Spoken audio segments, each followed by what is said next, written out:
Hey, David Brewster here with the Breaking Chords, and this is Joe Satriani Style Arpeggios. And of course, Joe Satriani is a complete, guitar legend, guitar educator, to the stars. Historically and famously taught, Steve Vai and Kirk Hammett and Alex Skolnick and Larry Lalonde and a whole bunch of players. And I know when I found that, tidbit of information about him, it blew me away even more. I thought, wow, this guy can play.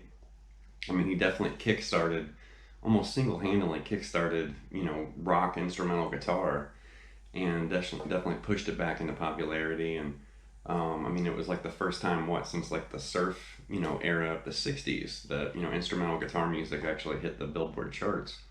So Satriani's a pioneer. He's a legend.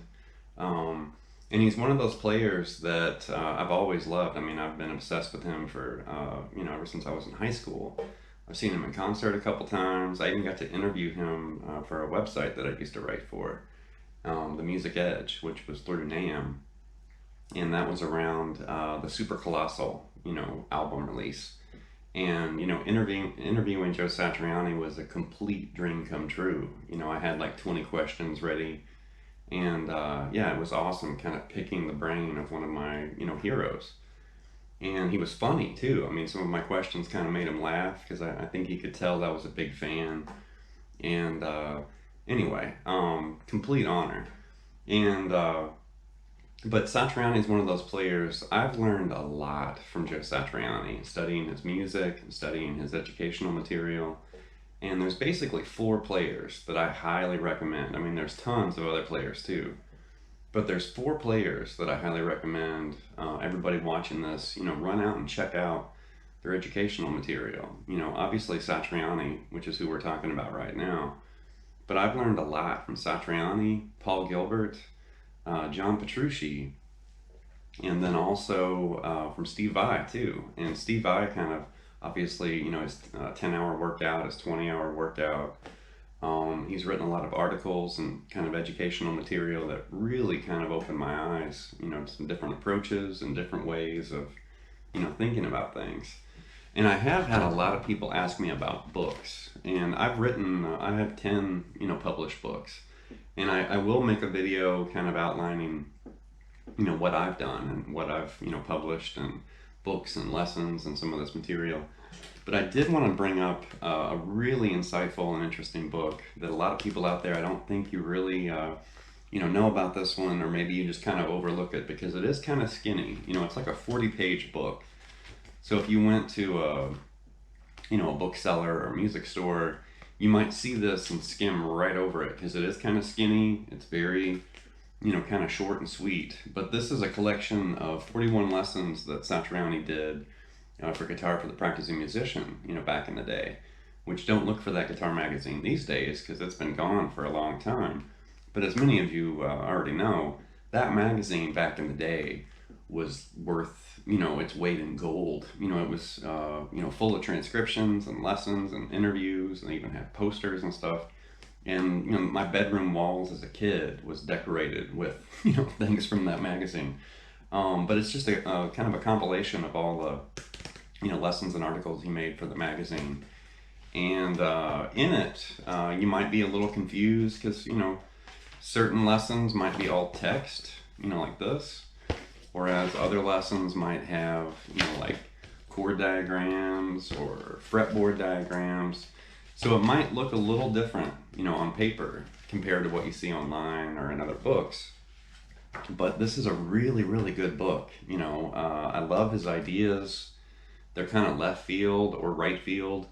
They're not always, just the most common or expected ideas. It's like his mind is always kind of a few steps ahead of everybody else. And in the book, he actually talks about what we're going to look at in this lesson. It's very brief, but you can see right here the September '88 article or lesson that he had in Guitar for the Practice Musician covered uncommon arpeggios, and that's exactly what we're going to look at here. Okay, as far as the arpeggio type that we're going to look at in this lesson, we are going to focus on something very specific. So this isn't going to be kind of an overview of all of Satriani's arpeggios. We're really just going to target and pinpoint one idea that he's kind of shared and released. and we're gonna play with it, you know, and kind of expand it, make variations too.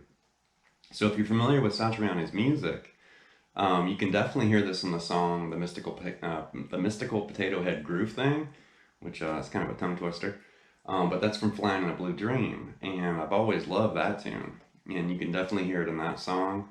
But before that, actually back when Guitar Player magazine had the Soundpage, you know, in their magazine, which was this, you know, kind of flimsy, you know, vinyl record that you actually ripped out of the magazine and you could place it on a turntable and you could play it like a record. You know, it's just a square page that was basically a vinyl album or a vinyl, you know, sleeve. And this was featured in the February 1988 issue of Guitar Player. That song, Power Cosmic, along with the Mystical Potato Head Groove Thing, they both feature this kind of wild arpeggio. And if you've ever watched Satriani, like a concert or a G3 video or something, you may catch him doing this, because I know the first time I ever saw him do it, I was so confused and I thought, what in the world did he just do? But he's doing this overhand kind of dampening or muting. And at first I thought his right hand was actually doing something, you know, along with the left hand. But then it took me a minute and then I realized, no, he's just muting and dampening the strings. So if you have like a fret wrap or a dampener, you can definitely use it on this if you want to.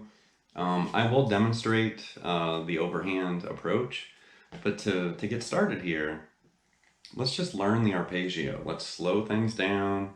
Let's not worry about doing it like Satriani at first. Let's learn the concept first, and then you can kind of work toward some of those crazy licks. So here we go. Okay, the arpeggio in question here is an A minor 11, and we're going to play it in a very unusual and unorthodox way.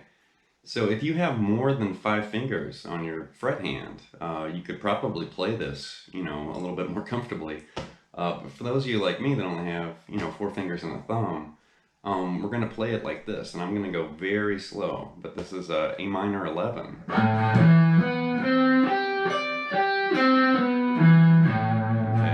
Very spacey, and you know, the notes and the intervals within the arpeggio are spaced out, but I like that arpeggio. And there you can see there's the A minor, I'm sorry, the A9, and then there's the minor third, that's C. There's G, which is the flat 7, and then there's D, which is the 11.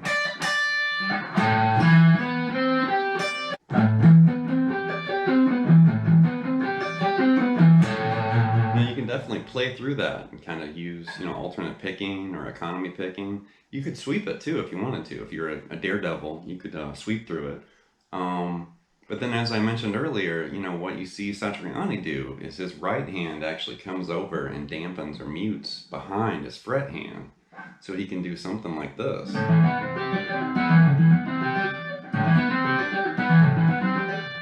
Which is really weird because you're using all legato, you know, with your left hand.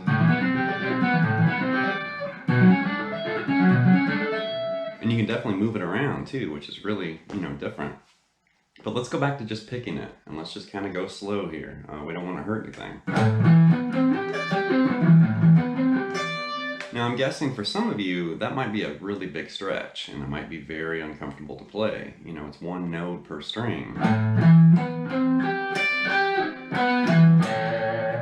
So let's take that and move it way up to the 12th fret, just to, you know, make it a little bit easier. You know, the frets are spaced a little bit closer together, and you don't have to stretch quite so far either. So we're going to relocate from A all the way up to E. And I also like that little progression between A minor and E minor, because, you know, here your top note was that D, and then when you move to E, your top note suddenly now is an A. So you're kind of, you know, playing with your ear a little bit there. Really cool. But check it out in E right there.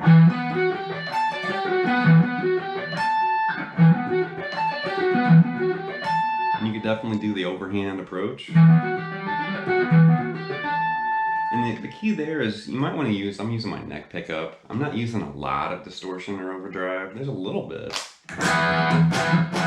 You know, but not a ton of distortion. You don't want to dial in like your Master of Puppets tone to try it. I mean, you can try that if you want. It might sound cool with, massive amounts of distortion and scoop mids, but just to get a clean, kind of a clean approach, you might want to use maybe like a middle position pickup. You could use your bridge pickup if you want, but just make sure you're cleanly, playing the notes of that arpeggio too. Once you've moved it to the key of E minor, and it's an E minor 11,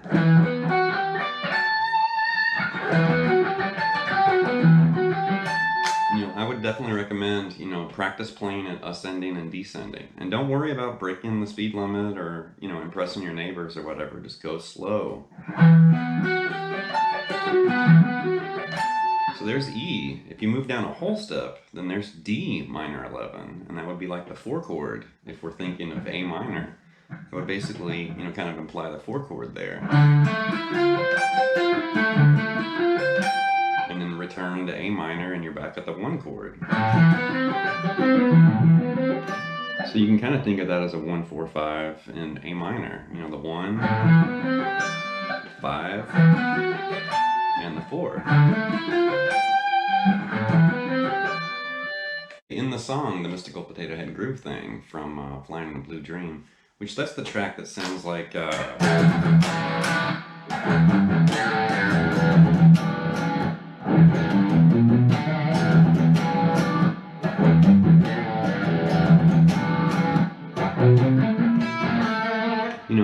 it's got all these little changes and stuff.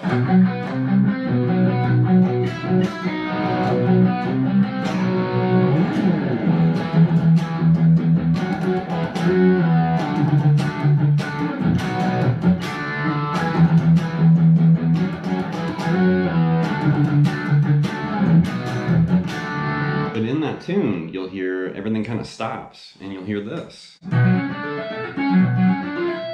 And he's basically doing a B minor 11 right there.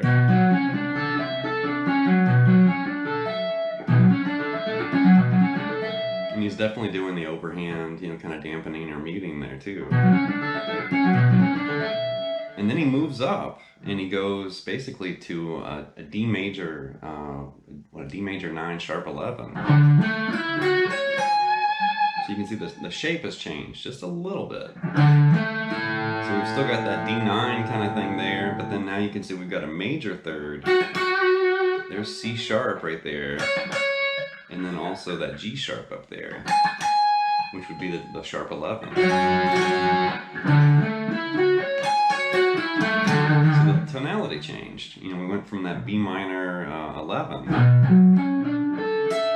to a D major 9 sharp 11.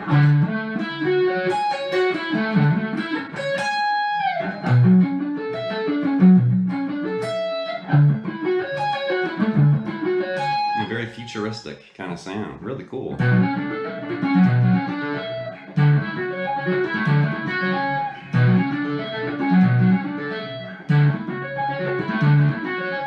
Really cool. From the song Power Cosmic from the Soundpage, Guitar Player, there's a really interesting, chord progression in the beginning that Joe outlines. So this is just the first 4 chords of Power Cosmic. And when you listen to that track or that song, you'll hear it just starts mutating and swirling and moving around. And it's really random too. And he's kind of implying and targeting, some really interesting tonalities in that progression too. It's unusual.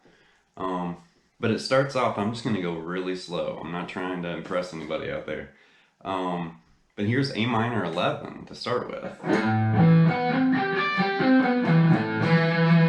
And basically he doubles each arpeggio.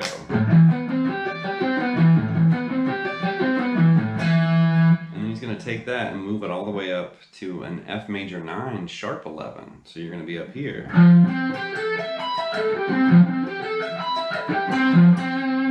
And that's going to move basically to a D minor 11.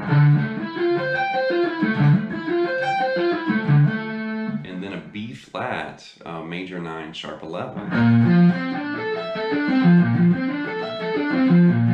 And I really like that progression.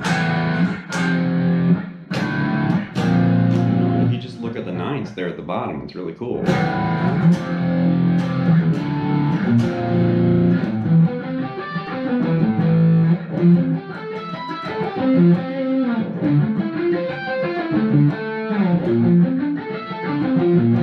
It's a big challenge too for the fret hand. You got to stretch out and you're moving, you know, and you're picking one note per string. So whether you're sweeping or economy picking, alternate picking, or using legato, that's a challenge, you know, big time. Really cool. One more idea here, using these Satriani, you know, kind of extended arpeggios, and this comes from Power Cosmic, but you can actually use this as an exercise. So if you're having trouble playing this arpeggio, which it is really tricky, I mean, that's not easy to play. If you're having trouble playing it, you know, in the lower positions, you can practice this, which is really cool. And we're going to start higher, and then he's just going to slowly step down, you know, kind of a half step at a time.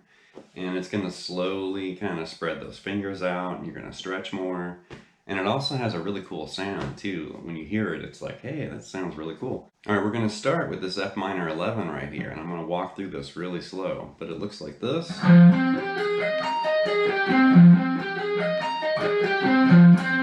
And then you're going to move that down to basically an E9, but you're going to change it to an E major 9 sharp 11. So now you're doing the major influence shape there. And I love that little half step movement there.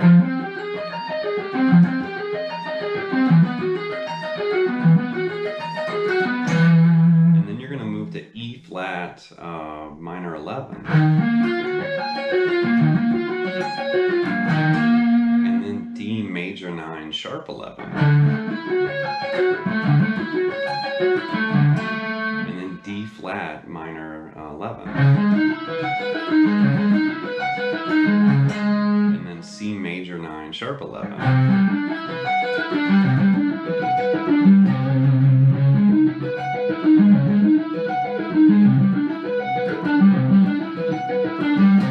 Of course, you can keep going. You can go all the way down till you run out of frets. But I love the way that sounds, where we're just kind of piecing that, you know, together a half step at a time, which is so cool. That's going to wrap this brief look at the extended kind of overhand, you know, crazy arpeggios that Joe Satriani is known for.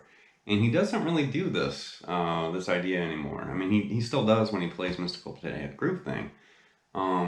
And every once in a while, he'll throw out some crazy, you know, overhanded lick, but I don't really hear him doing these extended arpeggios like he used to. And there's certain things like that he used to do that he doesn't do anymore. And I kind of wish he would kind of go back to, you know, some of his earlier ideas and explore, you know, some of those cosmic, you know, realms, which were so cool. All right, that's going to wrap this look at extended arpeggios from Joe Satriani. And, you know, please leave some feedback and comments, subscribe to Late Night Lessons, and I'll be back before you know with more lessons and material. Thank you.